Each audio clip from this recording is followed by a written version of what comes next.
Have you ever wondered what it truly means to exist? Existence. It's a concept that has been pondered, dissected, and debated by philosophers, scientists, and spiritual seekers alike. From the mathematical precision of quantum physics to the ethereal realms of spirituality, the nature of existence is an enigma that continues to captivate our collective curiosity. At the heart of this curiosity lies a fundamental question that every human being grapples with: what does it mean to be alive? And more importantly, what happens when this life, as we understand it, comes to an end? The fear of death is a common human experience. It's a primal instinct, deeply woven into the very fabric of our biology. Our survival instincts impel us to avoid danger, to protect our physical bodies from harm, and at the core of this instinct is the fear of death, the ultimate unknown. But why do we fear death? Perhaps it's because we equate death with the end of existence. We see our physical bodies as the vessel of our being, the tangible manifestation of our existence. And when the body ceases to function, we perceive this as the end of our existence. However, our understanding of life and death shapes our experience of existence. If we perceive life as a finite journey, bounded by the birth and death of the physical body, then we live in fear of the end.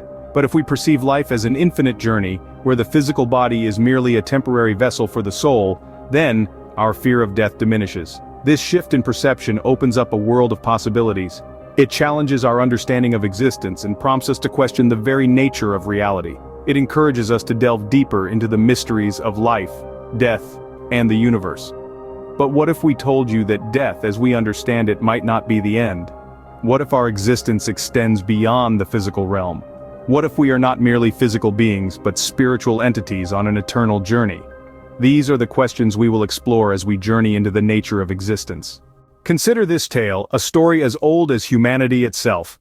Imagine a wise man, a sage, who lived many centuries ago. He was known far and wide for his wisdom and knowledge, but there was something intriguing about him, something that set him apart. Despite his physical body aging, wrinkling, and growing frail with every passing year, he felt himself untouched by time. His spirit remained vibrant, his mind sharp, his zest for life undiminished. It was as if an invisible force within him was immune to the relentless march of time. Intrigued by this paradox, the sage embarked on an inner journey.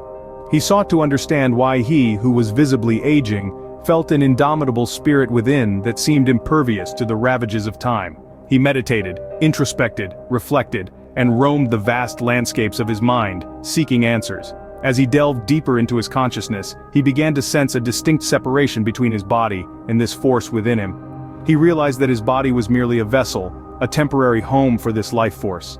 He understood that while his body was subjected to the laws of nature, aging, and eventually perishing, this life force, this essence within him, was not. It was eternal, timeless, unchanging. This realization was profound and life-changing. He came to believe that he was not his body but this life force, this energy, this soul. He understood that his soul was the essence of his existence, the core of his being. It was this soul that made him who he was, not his physical body. His body was merely a vehicle, a temporary dwelling for the soul. It was the soul that was truly immortal, untouched by time, unscathed by the physical world. This newfound understanding liberated him from the fear of death. He knew that death was not an end, but merely a transformation, a change of form. He came to see death as a transition, a passage from the physical world to the spiritual realm. He understood that when his body perished, his soul, his true essence, would continue its journey, unbroken and unending. The sage embraced this truth with a serene acceptance. He lived his remaining years with a tranquility that came from the knowledge of his immortal soul. He shared his wisdom with others, teaching them about the eternal nature of the soul, about one's true identity beyond the physical body. His body aged and eventually perished, but he was not afraid. He knew that he was not his body.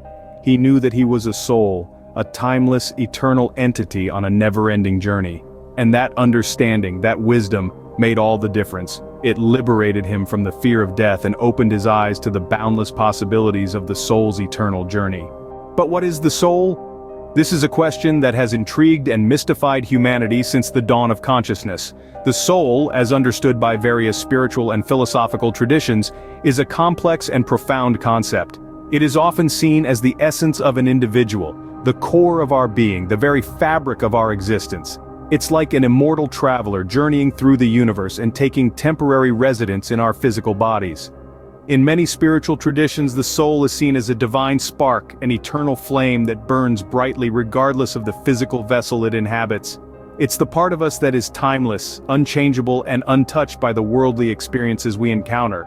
It's the unbroken thread that connects us to the divine, to the universe, and to each other. The ancient Greeks, for example, believed in the concept of an immortal soul. They saw it as the very essence of life, a divine entity that was distinct from the body and survived death. Plato, the famous Greek philosopher, argued that the soul existed before birth and would continue to exist after death. He saw the soul as eternal, imperishable, and unchanging. In Eastern traditions, the soul is often seen as an eternal entity on a journey of self-discovery and self-realization. In Hinduism, the soul, or Atman, is considered eternal and divine. It's the real self, the unchanging essence that remains constant amidst the ever-changing physical world. Similarly, in Buddhism, while there isn't a concept of an eternal soul, there's the idea of an ever-changing stream of consciousness that continues from one life to another. The idea of the soul as an eternal entity, separate from the physical body, resonates across different cultures and philosophies. It's a testament to our shared yearning to understand the mysteries of existence, the nature of self, and our place in the universe. So, when we talk about the soul, we're talking about something beyond the physical, beyond the tangible. It's the unseen, the intangible, the eternal. It's the essence of who we are, beyond our bodies, beyond our thoughts, beyond our emotions. It is this soul, this eternal essence that continues on, even when the body does not. How does this concept of an eternal soul influence our understanding of death? This question invites us to delve deeper, to explore the profound impact of our belief in the soul's eternity on our perception of mortality. Fear of death, it's a universal human experience, isn't it? It's the fear of the unknown, the fear of non-existence, or perhaps the fear of an unending physical existence in an unfamiliar realm. But when we embrace the idea of an eternal soul, this fear can be significantly alleviated. Why? Because we realize that death is not the cessation of existence, but merely a transformation, a change of state. Imagine a caterpillar in a cocoon, unaware of the magnificent butterfly it's about to become. The caterpillar might fear the end of its existence as it knows it, but we, as observers, know that it's not an end, but a beautiful beginning. That's how death appears to us when we perceive ourselves as eternal souls. It's not an end, but a beginning of a new journey, a new adventure. Yet it's important to clarify what we mean by eternal life. It's not about clinging to a physical body indefinitely. It's not about immortality in the way we see it in fantasy novels or movies. It's about the continuous journey of the soul, the essence of who we are. It's about the soul's ability to learn, to grow, to evolve, to love, and to experience, unrestricted by the limitations of the physical world. And so our fear of death diminishes, not because we deny its existence, but because we see it in a new light. We see it as a door to a different realm, a realm of pure consciousness, where our souls continue their journey. So let's not fear death. Instead, let's celebrate life, the life we are currently experiencing, and the eternal life that awaits our souls. For as we've come to understand, death is not the final stage, but a new beginning, a transformation. Death then is not an end, but a transition. So, what can we take away from this exploration? We've delved into the nature of existence, which is so much more than our physical presence. We've learned that our true selves are not confined to our bodies, but rather reside in our souls. These souls are the essence of who we are, defining our consciousness, our identity, our very being. We've also journeyed through the story of the immortal soul.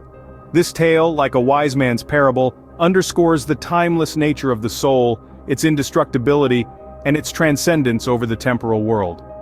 Furthermore, we've grappled with the concept of eternal life, understanding that it's not an end, but rather a continuation of our journey.